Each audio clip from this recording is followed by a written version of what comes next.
Hey, Chad Peterman here, your host of the Can't Stop the Growth podcast, a show that advances the home services industry and beyond. In this exclusive series, I've joined forces with Camp Digital to bring you powerful learnings that advance you and your business in the realm of all things marketing. Together, we bring content that empowers you to build a positive, healthy workplace for you, your people, and your bottom line. So let me officially pass the mic to Camp Digital for today's episode, chock full of insights that you can take and apply to your growth. Now listen and grow. At Camp Digital, we know that staying competitive is paramount. Whether you're a seasoned business owner or just starting out, this series provides you with the tools and knowledge to prepare and advance your home service business to thrive in this dynamic landscape. In the second installment of our two-part episode on recession-proofing your business, we're excited to welcome Tommy Mello, founder of Home Service Freedom and A1 Garage Door Service, to share his invaluable insights. Join us as we delve deeper into strategies for ensuring resilience in uncertain economic times. Let's dive in and glean some actionable tips from Tommy's expertise. Well, hello. Today I have the pleasure of sitting here with Tommy Mello, and I would like to first start with Tommy, how you got into starting Home Service Freedom. Yeah, it's interesting because a lot of people started coming to my garage door event, Vertical Track, and I went there the first day of Vertical Track, and I met the first guy, and he's like, I'm a plumber. The next guy I got introduced to is an HVAC guy. The next guy was pest control. Then I met a roofer, then a gutter guy. And I'm like, this is for garage doors. And they're like, no, we love your content. We're just going to make it work. We don't care if you talk about garage doors. So I realized very quickly that everything I was talking about applies to everything, whether it's branding correctly or performance pay or staying focused and manuals like the L Levy, getting your manuals dialed in. And the formula that I've done works so well for 100 garage door companies. It's the same plug and play no matter what the widget is. And after hundreds and hundreds of people said, can you start coaching on other things and helping us out? It's the same formula for every industry. Like, you need good numbers. You need to know your numbers. You need attribution. You need to lower your attrition with your employees. You need to, make sure you're taking care of the customer and asking for a review. So everything we talk about for garage doors works in everything. And by the way, I learned everything I know from HVAC. Even though I never had an HVAC company, I went and learned from Ken Goodrich and Ken Haynes and guys like Leland Smith and Keegan Hodges. So I traveled the United States of America going to every HVAC plumbing shop I could find.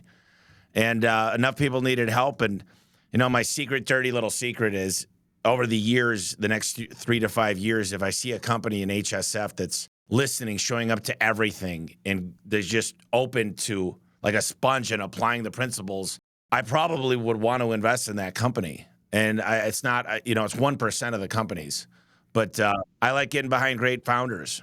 And this is an opportunity for me. I don't need to make money from Home Service Freedom because in the future, I'll have a lot of partnerships to develop out of it. Do you feel like there's more people seeking out coaching right now? You've got a lot of people looking for coaching. I mean, Nextdoor does an amazing job. There's so many good coaching platforms out there. But what I found was most companies have never made it in the real world. What do they say when you don't make it in the real world, you teach? I like that I'm still fighting the good fight, that I'm sitting here going through the economy that you're going through. I'm doing all the same stuff. And we got 62 new technicians starting next month coming to Phoenix to train. People say they can't find great people. How do you pay your people so well? And now the HVAC guys they got to make $300,000 a year. They won't come to you. And I'm like, it's so much more than that. And I think there's a lot of great programs out there and there's a lot of wannabes. And, I say, look, some people are flashing all their stuff, but look at their financials. Make sure you're listening to the right person because there's a lot of gurus out there. I say 1 out of 10 of them actually know what they're talking about. So right now, we just talked about a little bit of an economic downturn, and I'm sure you've been through many of these. What advice are you giving to people coming to you right now? They're asking, like, how do I generate more leads? What should I focus on? The best analogy I could give is, I'm not a farmer, but if I had a cow, I'd want to make sure I got all the milk. I'm really big into attribution, and I want to know where the lead came from. I want to know that it's a good lead. I want to know that it's in my avatar of what I look for a client. I want to make sure we're booking the call like our life depends on it. I want to make sure I'm converting those leads. I want to make sure I'm getting a 5-star review. I want to make sure that I got a customer for life and I'm selling a service agreement. I think a lot of people have been spoiled over the last 5 years. If you didn't make it during COVID, when we were deemed essential and the home service blue collar work blew up, you probably don't deserve to be in business. And I know that it sounds messed up to say that, but I think there's a lot of people that are great workers that decided to start a business. They don't know how to do payroll. They don't know how to create a culture. They didn't understand how to create the right brand. I've been working at this almost 2 decades. And yes, you could learn these things, but it's going to get tough. And people are blaming their marketing companies, and I think that's unfortunate because PE is coming in like it's no tomorrow. They're going into every industry. They can pay more for leads, and it's driving the cost up, so you got to make more with what you have. If your average ticket's not what it should be, if you're not giving several options, you're giving ultimatums. If the customer could only say yes or no, it's a mistake. So if your conversion rate, your average ticket, your booking rate is not lined up, you don't stand a chance of winning. You just don't. You'll never be able to pay people right. You'll never be able to have them on incentive pay. You'll never be able to buy new trucks. It's like I see people begging for leads, and then you look at it, they're not booking. They're at 60% booking rate. And don't blame the leads. Look at yourself in the mirror and wonder what you're doing wrong. You could do stuff to provide more leads. And I know a lot of ways to get leads. I think way outside of the box. Like just partnering up with a company. We're working with Green Mango on mailers in Phoenix. They're going to be on the backside. We're going to give them a little less than we pay, but now we just put our cost in half. And even if we only book 80% of what would have got it with the front and back, it's still a big win for us. What are some of those outside of the box things that you've done to gain leads? Well, number one, I think it's important to have multiple showrooms. GVP, Google My Business pages. I think a lot of people just have one. I think you could have more than one, 30 minutes apart from one another. I think so many people are just stale. They come up with every Valpak we're in, we got 4 competitors. I want to look at them. I want to look at the competitors and make sure I'm not offering the same stuff. If it's a tune-up, why not add a tune-up and rollers or a tune-up and a bottom rubber to keep the bugs out? Start putting combos in. Don't be the cheapest. Come up with something different. And learn how to turn those $29 tune-ups into a few grand. Like we practice all the time. We use Rilla Voice. We use automations like Chirp. We're just coaching all the time. We're watching the tape. That's what Rilla Voice does for us. Some of these people are called Discount City Plumbing, and they wonder why they don't get good clients. They got a beat-up truck. They show up. The guy's got a beard like Moses. His butt crack showing. You cannot charge a premium price. You don't look like a premium company. You don't even respect yourself. And I think the problem is you don't attract the clients you want. And then you wonder why you don't attract good talent. You don't attract the right clientele. So I think if you want to be a premium company, you got to have a premium brand and you got to show up like you care. You got to be smiling. You got to tell a great company story. You got to play with the dog. You got to knock the door instead of ring the doorbell. These things matter. Never say the cheapest, say the builder grade. Never say the most expensive, you say top of the line. Never say sign the contract, say okay, the paperwork. The words we use matter. We train after train after train, and we never stop training. What about these smaller companies? Let's say you're under $1 million and you are looking to, you don't have enough to invest on Google right now. What are some of the recommendations that you would make for smaller companies to kind of get in front of customers right now? Well, I've never seen a company to this day, including A1, that's done an amazing job of reaching out to their customers, doing amazing A/B testing on email blasts.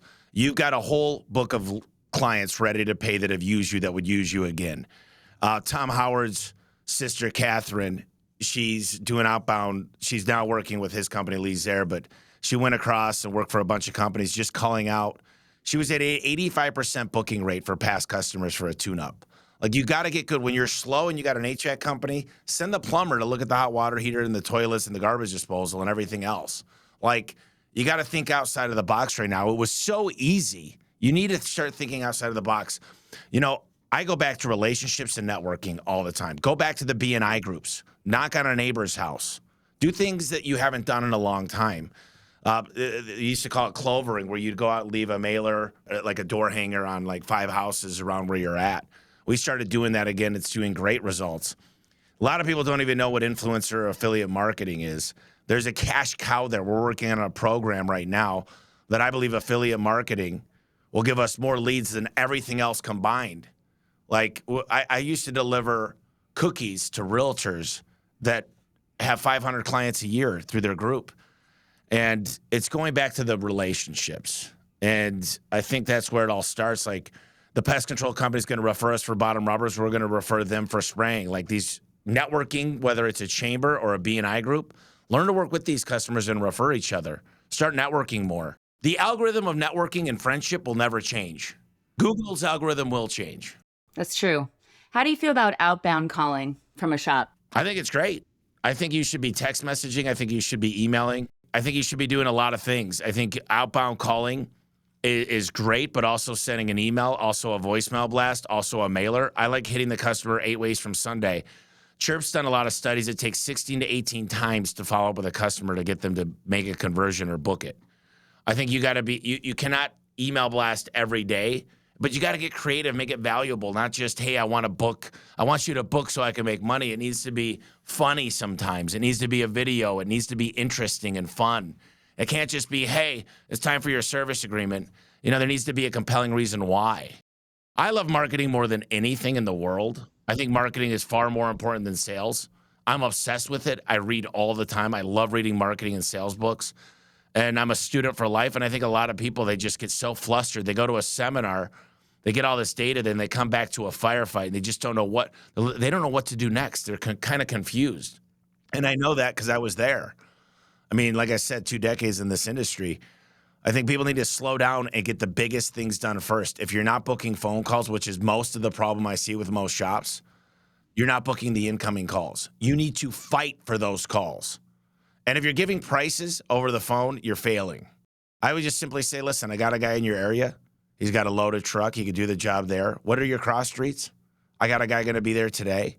Why don't we just have him stop by? If you like what he has to say, he could do the work right there. If not, send him on his way. Because I think it's kind of bait and switch to give you a price and we come out, it's not exactly what we looked at. Because I never had a mechanic give me a price over the phone. I don't know why we give prices over the phone. They need to look at it. So if you have a shop and they have their data and it's right, and they're looking at it in their CRM and their booking rates 60% or lower, what are some of the coaching advice that you would give them to kind of get underneath that and start fixing it?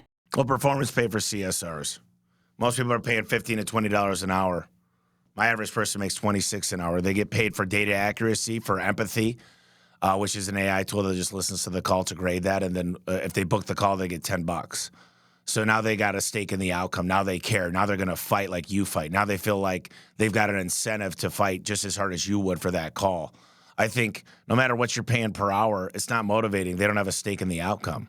So first I would switch to performance pay. Second thing, I would have a lot of training, and I'd be listening to the calls with them. And I'd have a level 1, level 2 like we have here. Level 2 is always listening and working with level 1. Level 2 can give pricing if we have to. Level 1's not. Level 1 doesn't even know what pricing is. They don't even know what it is. They're not allowed to even learn about pricing until they hit level 2. That's some great advice. Is there any outside companies that you recommend for that as well, for training? Yeah, how Power Selling Pros, we've trained with them for a long time. They do a fantastic job. I mean, when Brigham came to my office, it was my old office.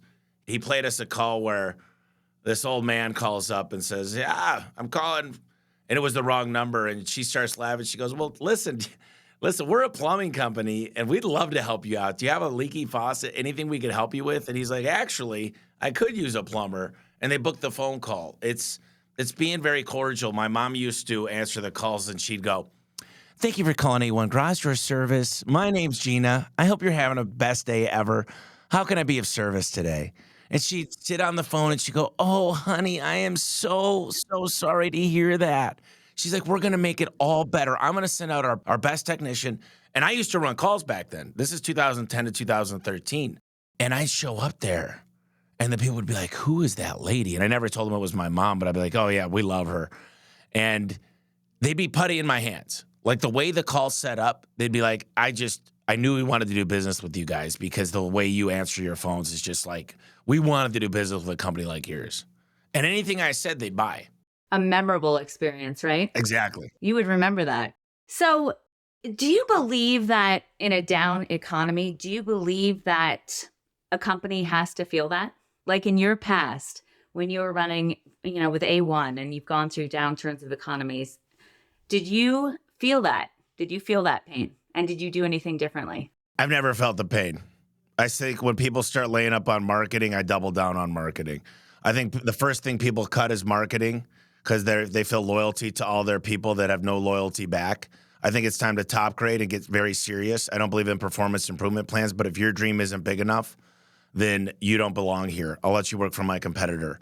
I have no sympathy for people that don't put their heart and soul into this. This is what I have. This is my life. I love this place. These are my family. You're not going to let the whole company down just because you didn't feel like it today. We're going to work together. I'm going to inspire you to do the best and become the best version of yourself. And if you don't want that, maybe this isn't right for us. If you got a will, I'm going to find a way for you. And I never fire. I'm very, very loyal to my people. But so many people, they're like, we got to keep all these people, but there's no respect back. And then they cut their marketing rather than increase it in the bad times. Worst thing you could do is start cutting marketing in a down economy. That's bankrupt. Is there anything else that you think our listeners should know right now? Any advice? There's so many tips I have for marketing. Obviously, know what your competition is doing. Create programs that are different. Come up with, instead of selling products, we sell packages. Number one. Number two is every single review you get should have a picture in it. You should always get pictures of the guys working and to have a compelling a way to get reviews. So how would you recommend, can you back up for a sec? How would you recommend somebody does that? So we built A-frames, and we put a picture of the technician's family on it, of their wife and kids and their pet. So they put the A-frame in when they're finishing the job, and we say, hey, Mr. Jones, I wanted to show you my why in life. This is my family. This is my beautiful daughter. This is my dog, Max. And they're my everything. My life's journey is to make them successful and make sure I'm giving them the best Christmas, taking them to Disney World. This is my why in life. Would you do me the honor? I hope and I pray I gave you 5 out of 5 service today. When you leave a picture with me working, people actually call for me and they ask for me by name. You create job security for me and my family. Would you take a few minutes and please do me the honor of leaving me a quick review? And when you ask for the review from the technician, from your family, and you get a picture of them, the technician makes way more money in the long run because people do ask for them by name. And it's a compelling review. Hopefully you left them with an experience that they'll remember forever. We offer coffee on the way. Hey, I'm stopping off at Starbucks. Can I grab you something? Maybe an iced tea, coffee, latte. Like, we try to make an experience. And I think there's a lot of people out there that were just spoiled. And they're just like, just go service the customer, go to the next one, go fix it. By the way, I don't sell things people need. I sell things people want. I give them options. I want somebody to offer me everything, and I'll make the decision what I want to buy. And you got to know sales, and sales is a part of life. If you met a husband or a wife, you were selling. You got best friends, you're selling. You're at church, you're selling. Everything in life that we do, we're smiling, we're talking, we're socializing, we're listening, how to win friends and influence people. This is so important. I want you to dream bigger than you ever have because you are worth it. Anything else? Marketing. LSA, local service ads. It's important to answer the phone on the first ring. It's important to be very clear when you're speaking. It's important that you don't have an IVR because it's kind of rated. If you're not answering your phone, your quality score is gonna go down. Another thing is if you got someone clicking on your page and PPC and your quality score is low, you're never going to do well. You got to have information that keeps them on the page, videos and interesting things. And you got to look at a heat map to where people are going. If your quality score is not high, you're going to be paying triple what the next guy's paying on pay-per-click. Organic. Are you putting new stuff online? Are you doing blog posts? Are you doing PR? You know, and the other thing I would tell you guys that are listening is I've got 7,000 call tracking numbers. I've got a call tracking number for every zone in Valpak. I know exactly where every lead's coming from, what it costs my CPA. I understand exactly where the money's coming from. This is all I look at. I look at these numbers all day long, and I figure out ways to I literally go to Valpak, I go to Clipper Magazine, I renegotiate all the time. I say what's in it for them, I renegotiate in a way that helps them win. And I do a lot of performance deals with Gannett and other different newspapers where they'll put me in. And I pay them a certain percentage, and they put me right at the top because we got a high booking rate and a high conversion rate, high average ticket. Like, think outside of the box, stay focused, and just understand these tough times make us stronger. And if your business makes it through this and you flourish, the good times are going to be back in no time, I promise you. This is an election year. We're going to come into good times again. Just stay the course, wear your blinders, stay focused, train. Know your numbers. You need the data. That's the problem, right? You need the data. Data will set you free. That's right. I can keep going, but I know this was supposed to be 20 minutes. I know. You are awesome. And I know you took the time to do this, and we appreciate you so much. You have so much information to give. I can't thank you enough. No, I really appreciate the opportunity. It's great. I think everybody should be networking like crazy. Put a smile on your face, drive your KPIs, and focus on winning. And you'll make it through this, I promise you.